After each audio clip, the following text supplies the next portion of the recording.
idol, magluto pala tayo ng Bicol Express na manok mga idol.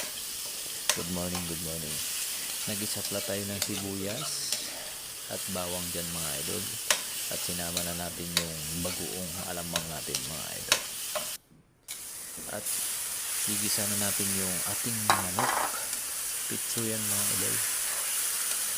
Masarap talaga i-Bicol Express yan mga idol. Lalagyan din natin ng gulay at pitsay.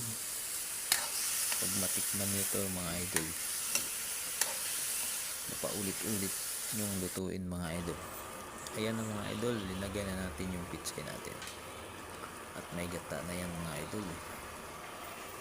Sobrang yummy yan mga idol. Maubos ang isang kaldero nyong kanin.